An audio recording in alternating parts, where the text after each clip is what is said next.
Bueno, ya con nuestro invitado. ¿Nuestro invitado quién es? Ustedes se preguntarán. En principio, los que ven la promo, los que nos comentan la promo por internet, vieron que Raúl no tiene redes sociales, pero no por eso no es una persona importante para nuestra organización. Raúl, ¿cómo estás? Raúl González Iti.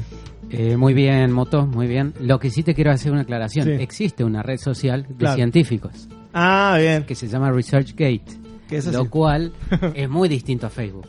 Pero bueno, ahí sí tengo activa participación. Muy bien. Raúl es uno de los compañeros que tiene más años dentro de la agrupación Hijos. Esto es importante aclararlo porque no lo veníamos aclarando. Vos, Raúl, sos parte de Hijos y sos científico. Exactamente. Empecé en el año 95, desde casi los comienzos, en realidad 2 o 3 meses después que se fundó Hijos, y no he dejado a la organización nunca, así que todavía milito. Y nosotros te llamamos porque, bueno, un poco lo explicábamos el viernes pasado, una de las herramientas fundamentales que sirve para la identificación de personas desaparecidas por el terrorismo de Estado, digo, cuerpos, particularmente los cuerpos que se rescatan de fosas comunes, y la identificación de jóvenes que han sido apropiados durante el terrorismo de Estado y que recuperan su identidad, es el ADN. Y Raúl, nada más y nada menos, es profesor adjunto del CONICET, asistente de cátedra de genética de poblaciones. ¿Cómo es? No.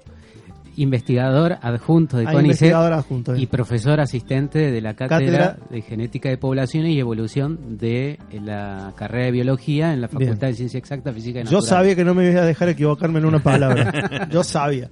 Y además sos doctor, bueno, en realidad primero has sido, en tu carrera primero has sido doctor en ciencias biológicas y después has ido sumando los cargos, digamos.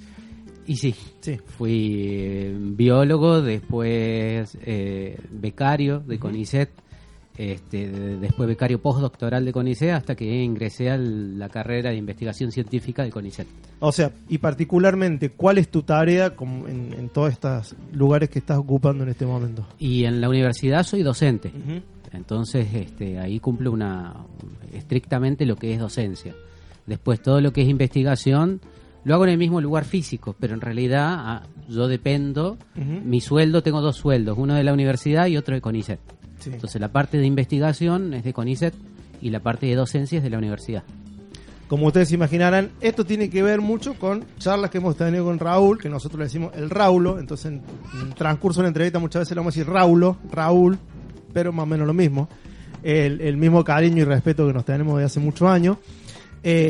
Parte, digamos, de pensar el programa, en algún momento dijimos, todas esas charlas que hemos tenido con Raúl, que Raúl nos ha contado, que es un ADN, que generalmente parte cuando uno llega a un asado y dice una barbaridad sobre genética, ¿no?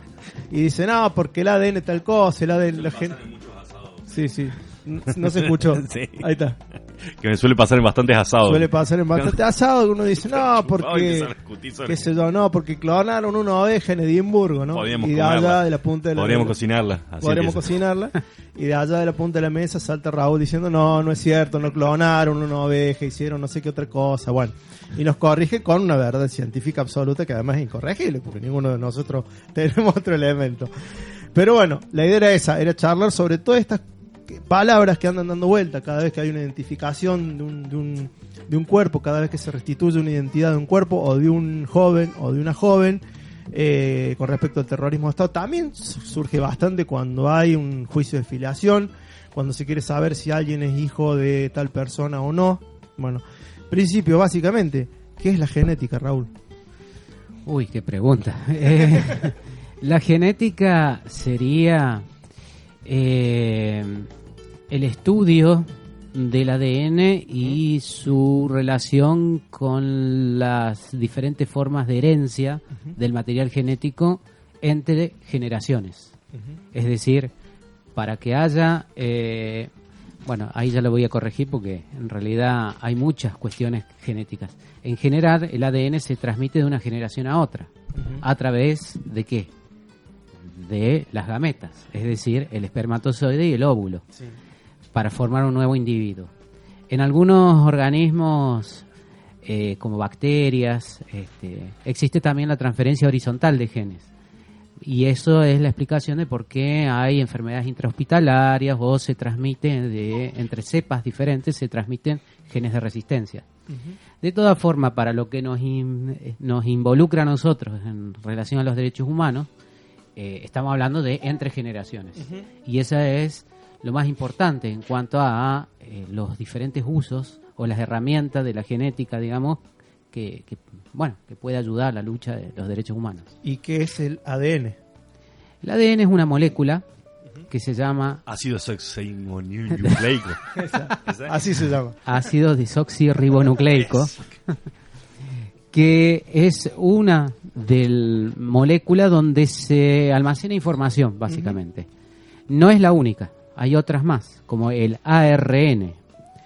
Hay una diferencia muy pequeña en cuanto a la estructura química entre uno y otro, pero el lugar donde mayoritariamente se almacena la información genética es el ADN. En todas las células de los humanos, vamos a decir, en realidad de los eucariotas, existen, excepto las bacterias, por decirlo así, Sí. todo el resto tiene 2 ADNs. Y las plantas tienen 3 ADNs. Entonces, existe un ADN que es el ADN nuclear, otro ADN que es el mitocondrial, y las plantas además tienen un ADN más extra que es el que está en los cloroplastos.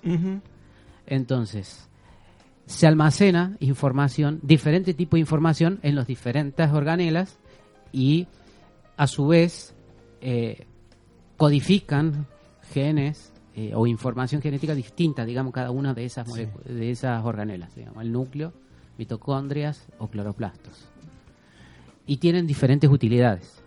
¿Como cuáles? Un ejemplo. A ver, por ejemplo, los huesos, en el caso de enterramiento, Sí. o en el casos naturales, como por ejemplo cuando se utiliza lo que se llama ADN antiguo, que se recupera ADN a partir de fósiles que no llegó el grado de fosilización tal a un reemplazo mineral, sino que todavía se recupera ADN, tienen un problema, que el ADN nuclear por lo general se degrada muy rápido, porque en general los genes son de copia única. En cambio, el ADN mitocondrial, en una misma célula hay un montón de mitocondrias, entonces hay mucho ADN mitocondrial. Entonces, para identificar por ahí un cuerpo, el ADN mitocondrial es muy útil porque se recupera en realidad ADN de un linaje genético. Es decir, el ADN mitocondrial se transmite de mujeres por línea femenina. Bien. Es decir, yo heredé el ADN mitocondrial de mi mamá. Bien. Y yo a mi hijo no le transmito mi ADN mitocondrial. Él lo recibe de su mamá. Lo único que sigue por vía paterna es el cromosoma Y, pero pero el ADN mitocondrial es por vía materna. Entonces, lo que se puede hacer en el caso de una identificación de un cuerpo es comparar el ADN que se recupera de un hueso con un banco donde haya las diferentes mitocondrias, digamos, de las madres, sobre todo, de los desaparecidos. Está. Un poco respondiste una pregunta que tenemos para más adelante, pero está siendo muy claro. Nosotros lo que recomendamos a los oyentes es que, para que sea más fácil y llevadero también, que si les queda alguna duda, descarguen del iVoox el programa y que con el audio al lado vayan googleando algunas de las expresiones que quizás vayan quedando en el tintero, porque también es una forma de investigar y despertar curiosidad y de disparar una palabra difícil. No es un candado, en realidad es un picaporte para abrir una puerta, o puede servir como un picaporte para una puerta que pueda abrir el conocimiento. Es una invitación en realidad. Raúl, hemos escuchado muchas veces la pregunta básica que tenemos, también habíamos notado, que es un cromosoma. Bueno, el ADN, como les dije, es una molécula donde se guarda información. Ahora el ADN, para que entre todo el ADN en la célula, se tiene que empaquetar. Es como si fuera un hilo donde lo enrollamos. Bien. Y lo enrollamos con proteínas. La combinación del ADN más proteínas, todas enrolladas y empaquetadas, forman un cromosoma. Las proteínas son las histonas, que son prácticamente todos los seres vivos tienen histonas, excepto los procariotas, digamos, pero Sí. o tienen otro tipo de histona en todo caso. Pero los eucariotas tenemos histonas que son todas muy parecidas y son muy conservadas. Hay poca variabilidad en eso porque cumplen una función estructural que es muy importante. Llega a haber fallas ahí, probablemente la célula o el organismo no sobreviva. Ujú. Entonces, el ADN empaquetado con histonas forman los cromosomas. Hay una palabra que se escuchó mucho en los últimos años que es genoma. ¿Qué es un genoma? Porque se dice que se pudo descifrar todo el genoma o gran parte del genoma o de los genomas. Y bueno, el genoma es todo el ADN que hay dentro de una célula o dentro de un organismo. Entonces, normalmente en genética, cuando todavía no había un gran avance en la técnica, se trabajaba con ADN de ciertos genes. Ujú. Y cuando tenías un poco más de plata, en vez de un gen, usabas varios genes. Ah, Ahora, en vez de usar varios genes, se usa todo el genoma, es decir, toda la información genética que hay en una célula. ujú. Y eso es lo que por Un ahí genoma, se escucha. a ver, si uno lo escucha mediáticamente, te lo presentan así. Queríamos saber si era una soncera o no. El genoma es un mapa para hacer una persona, por ejemplo, o una parte, o información para construir algo. Porque en los medios, viste, que te lo presentan sí, así. yo no diría Ujú. que tiene una finalidad. El genoma es todo el ADN que hay. Bien. Y dentro del genoma hay de todo. Es decir, hay ADN codificante que sirve para, digamos, producir proteínas que tienen a su vez ciertas funciones dentro del organismo. Después hay otra parte del ADN que no codifica, pero que tiene funciones regulatorias, Ujú. que regula la producción de otras partes de proteínas o procesos que ocurren dentro de la célula. Y después hay ADN que no se sabe para qué está. Antiguamente se lo llamaba ADN chatarra, pero esa denominación es bastante incorrecta porque cada vez que se estudia más el ADN chatarra, cada vez se encuentran más funciones. Ujú. Entonces lo que hay en realidad es un gran desconocimiento. Ah. De todo el genoma humano, que fue el famoso proyecto que permitió secuenciar todo el ADN de los hombres, del ser humano, se ha logrado recuperar, digamos, información sobre las distintas partes de ese genoma en gran medida, pero aún así hay un montón de partes que no se sabe para qué sirven, si es que sirven para algo. Bueno, vamos a hacer una pequeñita pausa y después seguimos con la entrevista a Raúl, que está bastante interesante, no, muy buena está. Vamos a ir escuchando al Non Palidense, Activistas. Oh, la, na, na, na. I'm so good on fire.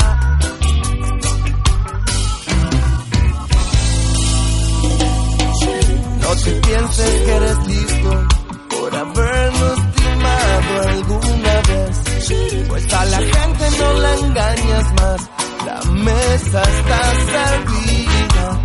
Vengan todos a comer, hoy será todo de todos. Hoy no será como ayer, hoy somos nosotros. Quiero que recuerdes cómo fueron esos días, esa será nuestra salida, con la certeza de saber que no fue en vano tu esfuerzo, pues el camino que hagamos hoy, ese será el nuestro. Hoy no será como ayer, hoy no será como ayer. Activistas de la buena vibración, seremos en estos días donde el odio de tu verbo no será rival para mi melodía. Activistas de la buena vibración, seremos en estos días donde el odio de tu verbo no será rival para mi melodía.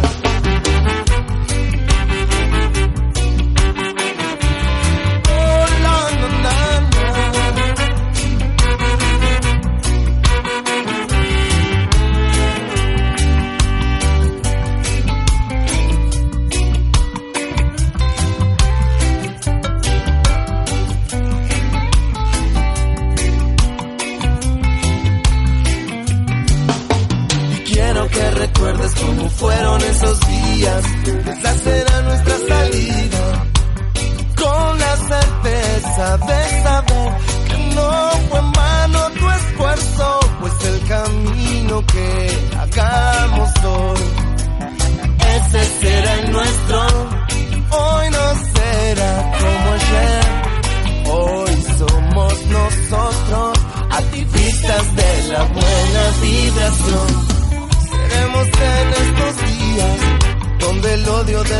verbo no será rival para mi melodía. Activistas de la buena vibración, seremos en estos días donde el odio de tu verbo no será rival para mi melodía.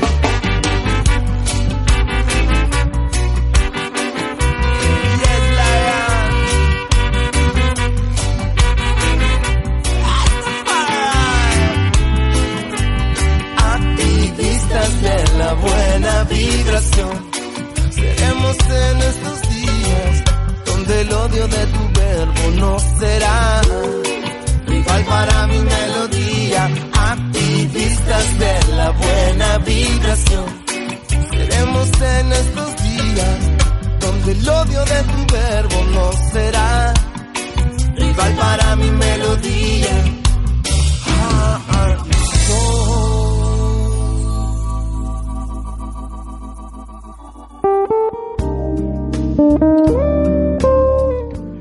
Continuamos en La Lucha que nos parió, programa de la agrupación Hijos e Hijas por la Identidad y la Justicia contra el Olvido y el Silencio. Les recordamos que, pero en algún momento del programa tenemos la prometidísima entrevista a Horacio Berbisky. Tenemos los audios que nos mandaron los compañeros con la sentencia de Mendoza y de Entre Ríos. Ya llegó nuestra segunda invitada, la que ya vamos a presentar en un rato, Ceci Correa. O sea que el programa está garantizadísimo el día de la fecha. Y continuamos con nuestro invitado de hoy, el Raúl. Raúl, cuando vos haces investigación ya concretamente, esto no lo has contado, por eso surge la pregunta, ¿de dónde es que se extrae el ADN o de dónde conviene extraer ADN? Porque vos nos contás siempre que lo extraes de determinadas partes del cuerpo. No, queremos decir que Raúl no trabaja con humanos. Vamos a aclarar esto para rápidamente. ¿Con qué trabaja Raúl? Porque sonó mal. Si no me iban a llamar a Aníbal Lecter. Sonó mal. ¿Con qué trabaja? Primero, ¿con qué trabaja? Trabajo con roedores, con arácnidos y con bacterias. ¿Y de dónde se extraen en esos casos el ADN? ¿Por qué? ¿Y por qué no conviene extraerlo de otros lugares? A ver, de roedores se puede extraer ADN tanto de hueso, médula, músculo, prácticamente cualquier tejido. El tema es que en general uno trata de conseguir tejido fresco. Claro. Entonces, si voy al campo y capturo roedores, le puedo sacar cualquier parte. Ahora, si no es así y me mandan, bueno, con lo que con lo que recibo, trabajo, digamos. No conviene utilizar el ADN de piel o donde haya mucho pelo, porque ahí, de forma natural, digamos, se coloniza con hongos, bacterias. Ajá. A su vez hay defensas propias de los seres vivos que va degradando ADN extraño. Entonces hay posibilidades concretas de que uno hace la extracción de ADN a partir de cuero o a partir de piel de cualquier animal y no recupera mucho ADN o lo recupera altamente degradado. Después, con respecto a los arácnidos, saco de una pata. No uso el individuo entero, pero eso depende del tamaño del individuo para ver la cantidad de ADN que uno saca. Y de las bacterias lo que hacemos es cultivo en ciertos medios de cultivo, de ahí se recupera colonias, colonias bacterianas, y después se hace un procedimiento para obtener el ADN a partir de esa colonia. O sea, digamos, esto que hemos visto en las pelis, de que cachan el pelo de alguien y hacen un clon, más allá de lo absurdo del clon, no sería lo más indicado para un trabajo científico. No, por eso hay que diferenciar entre lo que es genética de poblaciones y lo que es genética forense. Ajá. Para hacer un clon, de ninguna manera lo podrían hacer a partir de un pelo, ¿tá? Ahora, sepan los jóvenes oyentes que están planificando conquistar el mundo. Dato importante. Bien, ahora, para genética forense, por ahí lo que se hace es la identificación de ciertos lugares del genoma altamente variables, que se llaman microsatélites, y que son regiones muy cortitas de ADN. Entonces, a pesar de que en un pelo se degrada el ADN, hay muchas chances de recuperar esos fragmentos cortitos de ADN. Entonces, para muestras, ya sea de una mancha de sangre, una mancha de semen, un pelo, lo que sea, uno con una técnica que se llama reacción en cadena de la polimerasa, o normalmente nosotros lo llamamos PCR, lo que hacemos es multiplicar el ADN, por más que esté degradado, lo multiplicamos o multiplicamos ciertas partes del ADN. Entonces, para hacer genética forense, lo que uno hace es la amplificación por PCR de microsatélites, Bien. que son altamente variables y que son únicos de cada persona, que sirven también para identificar a una persona. Entonces, cuando se tiene un pelito o se tiene una mancha, uno normalmente lo que hace es saca un patrón genético en función de la combinación de microsatélites y los compara después con los sospechosos. Entonces, si hay diferencias entre la muestra y el sospechoso, esa persona no es responsable Ya. del pelo o la mancha, pero cuando hay coincidencia, va preso, digamos. Claramente. ¿Está? Claramente. Y en general, uno para poder tener certeza necesita utilizar muchos microsatélites. Con uno solo no alcanza, porque puede haber azar, por azar puede haber una coincidencia. En general lo que uno va haciendo es asignar probabilidades a la coincidencia. Entonces, si utilizando o amplificando 15, 20 microsatélites, en las 15 o 20 hay coincidencia con la muestra, ahí es donde uno obtiene esa probabilidad del 99,9999% de que sea responsable de ese pelo o de esa mancha. Por ahí estaba, pero la tenemos anotada la pregunta, pero distinta. Y un poco le respondiste, pero estaría bueno. De las identificaciones positivas son en un 99.9. ¿Qué es ese 0.1 que queda? ¿Qué es? Y azar. Azar. Existe la posibilidad muy remota, digamos cada vez más remota, de que haya una coincidencia por azar. A ver, pensemos que los seres humanos en este momento ya somos 7.000 y pico de millones de personas. Entonces, que hay posibilidades que por azar dos personas se parezcan aún sin ser parientes, bueno, hay una probabilidad ínfima, pero existe esa probabilidad. Claro, y Entonces, azarosa. Y es azarosa. Entonces ahí está el 0.000001% de que no está contemplado, y por eso uno nunca da una probabilidad del 100%, ni aún para identificar a un nieto, como en el caso de las abuelas, ni aún para identificar a un posible violador, asesino, lo que sea. ¿Qué, otra de las preguntas que tenemos anotadas? ¿Qué información se transmite y qué no se transmite con el ADN? O por lo menos, ¿hasta dónde ha avanzado la investigación sobre genética? Por ejemplo, personalidad, color de pelo, o para preguntártelo más concretamente, además del color de pelo, ¿se puede transmitir una personalidad por el ADN? ¿Hay rasgos? ¿Esto se ha estudiado? ¿Se ha avanzado por ahí? A ver, está muy discutido. Como justamente no se sabe toda la función del ADN, se ha avanzado mucho, pero no se tiene certeza absoluta, hay un montón de cuestiones que todavía no se puede dar una respuesta. Hay cuestiones que sí se sabe, por ejemplo el color de pelo, que no depende de un gen, sino que depende de la interacción de los productos de muchos genes. Ajá. El color de piel, el color de ojos, Porque eso, por el ejemplo, color de siempre, pelo. eso siempre está planteado cuando se divulga muchas veces, que es eso, que es un gen que dice Claro. el gen del color del pelo, y no te lo dicen los genes. No, eso está mal, suele estar mal. Algunos casos muy puntuales es un gen, un fenotipo, o un color, o lo que sea, digamos. La mayoría de las veces no es así. Mendel, que fue uno de los creadores de la genética, aún sin saber que estaba haciendo genética, tuvo la suerte de elegir caracteres en plantas que dependían de un solo gen. Entonces él hacía cruzamientos entre plantitas de una forma o de un color con otra forma y otro color, y obtenía una descendencia que era intermedia, y él me aplicó mucha estadística para tratar de reconstruir o hacer los cruzamientos y obtener, digamos, estadísticamente resultados, digamos. Ahora, la mayoría de las veces no es así. Un fenotipo, como por ejemplo el color de pelo, depende de un montón de genes. Y eso explica por qué una misma pareja, sin que haya infidelidad de por medio, la misma pareja puede tener hijos con una variación fenotípica importante, desde colores de rubios, castaños, pelirrojos o morochos, y colores de ojos distintos y colores de pieles distintos. Creo que esa parte quedó clarísima. una pregunta que nos había quedado colgada de antes, pero que nos puede dar un poco de perspectiva. ¿Cuál es la fecha, el momento de descubrimiento del ADN? En 1951, Claro. con Watson y Crick, que descubren en realidad la estructura tridimensional del ADN. El ADN ya se sabía que existía, existía bien. como molécula. Lo que pasa es que no se sabía qué función tenía. Antes, durante mucho tiempo, se pensaba que la información genética estaba en las proteínas.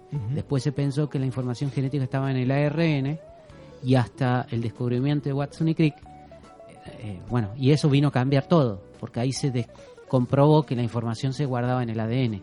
O sea, el ADN como herramienta es nueva, pero la investigación al respecto de la herencia tiene... Y sí, desde Sí, 1800 y pico, Claro. con las primeras pruebas desde Darwin y también Mendel. Está claro. Tanto Darwin como Mendel hicieron pruebas de cruzamientos, hicieron un montón de análisis que a la larga eran genéticos, aunque ellos no sabían que estaban haciendo genética Claramente. al hacer cruzamientos entre individuos con fenotipos Digamos, lo del ADN particulares. es claramente uno de los ejemplos de algo que parece que estuviéramos manejando desde hace siglos y que en realidad tiene poca trayectoria para lo que es la historia de la humanidad y la ciencia. Sí, en realidad se viene haciendo desde hace un montón, cuando por ejemplo se empezó la agricultura, que se empezaron a manejar variedades de cultivos, Claro. ya se estaba Esa haciendo pregunta te genética queríamos o hacer. mejoramiento vegetal sin saber que se estaba haciendo genética. O sea, Lo mismo cuando una de las explicaciones de, por ejemplo, la domesticación de ciertos animales, como por ejemplo los perros, sí. se piensa de que en realidad fue a partir de la selección humana de lobos. Ujú. Distintos lobos seleccionando caracteres como por ejemplo mansedumbre, que vos le tiraras un poco de comida y que el lobo no viniera y te comiera. Entonces los lobitos más mansitos vos les hacías cariñito y el lobito te ayudaba a cazar, por ejemplo, te ayudaba a defenderte y vos a su vez le dabas alimento cada vez que vos cazabas. Entonces esa interacción que no se sabía, en el fondo también se estaban seleccionando ciertos caracteres, como por ejemplo mansedumbre. O sea, hay, sin tocar los genes, sin tocar el ADN, hay una manipulación genética. Y sí, porque Claro. se seleccionan ciertos caracteres fenotípicos, fenotipo en el sentido no solo de forma, Sí. sino de, por ejemplo, comportamiento, que eso tiene también una impronta genética. Bien. Y con respecto a la transmisión de la personalidad que vos me habías dicho, sí. está muy discutido. A veces uno lo ve cuando tiene hijos, Ujú. que uno dice, ¿y cómo hace esto cuando vos no se lo enseñaste, cuando vos sabías que tu abuelo hacía eso y sin embargo tu hijo lo hace y no conoció a tu abuelo? Ujú. Entonces hay ahí cuestiones que no se sabe muy bien. Entonces debe haber algo que es ambiental, que es adquirido a partir de la sociedad, a partir de la crianza, pero también debe haber un trasfondo genético o esta interacción entre genes y ambiente. Ujú. Entonces, algo puede haber. No Claro. es la explicación de todo, porque el ambiente también influye.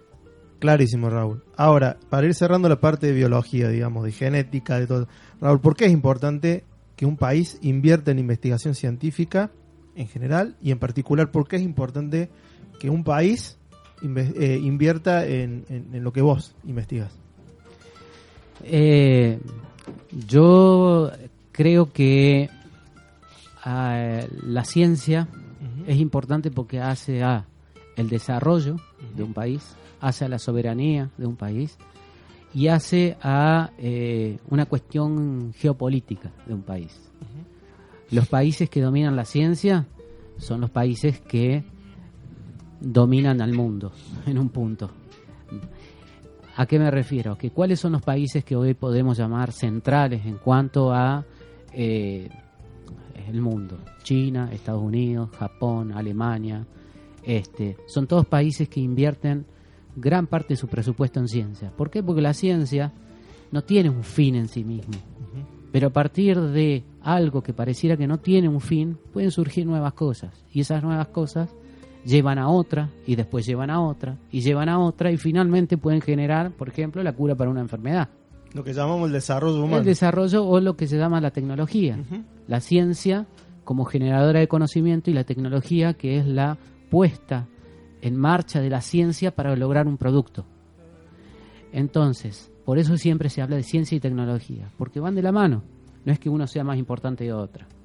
Entonces, todo el desarrollo científico hace de que se genere en inglés se llama el know-how, es el saber cómo. Por ejemplo, ¿qué diferencia hay entre Argentina y Chile en industria automotriz? Que si vos ponés a los ingenieros argentinos a diseñar, van a saber desde una tuerca hasta un producto final que es un auto. En Chile capaz que no lo saben hacer. Capaz que sí, capaz que no. Pero digamos, puede haber diferencia entre países, entre quién sabe hacer algo y quién no sabe hacer algo. Entonces el que no sabe hacer algo lo tiene que comprar. Claro. Tiene un precio. Y tiene un precio. Entonces, la decisión política de no invertir en ciencia es justamente una cuestión de soberanía. Y de bajar el precio del país. Cuando vos no invertís en ciencia, lo que haces es comprarle conocimiento a otro. Entonces, la decisión política de bajar los ingresos a carrera, de no invertir en ciencia, en el fondo es, le vamos a comprar a Estados Unidos las cosas hechas. Y eso hace la visión, digamos, miope de pensar de que vas a ahorrar plata, en realidad es equivocada, porque lo que vos invertís ahora, después a futuro lo recuperás con creces. Por ejemplo, el caso de los satélites es un ejemplo, del ARSAT. Ahora no se va a financiar el ARSAT 3, por ejemplo. Pero, por ejemplo, el invertir en la generación de los satélites, el ARSAT 1 y el ARSAT 2, claro que fue caro. Pero después, ahora, en funcionamiento, recuperan la inversión largamente. Entonces, vos invertís, es caro, sí, es caro, pero después vas a recuperar mucho más si vos invertís adecuadamente en ciencia. Claramente, clarito. Raúl, este es el programa Dijo. La pregunta que queda para cerrar la entrevista, para agradecerte. Obviamente un placer. El caso particular mío, sos un amigo mío, yo lo siento de toda la vida. Un compañero que está, digamos, de las primeras horas en Hijos. ¿Por qué entraste a Hijos?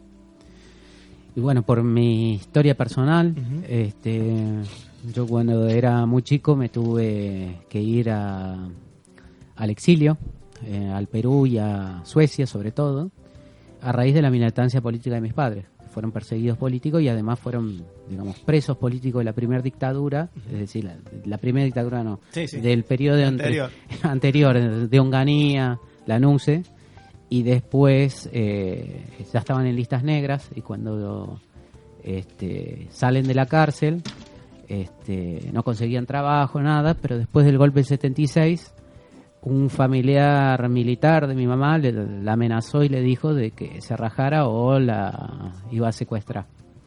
Entonces, a raíz de eso tuvimos que huir al exilio, así que mis primeros recuerdos de vida son en Suecia, no son de acá de Argentina.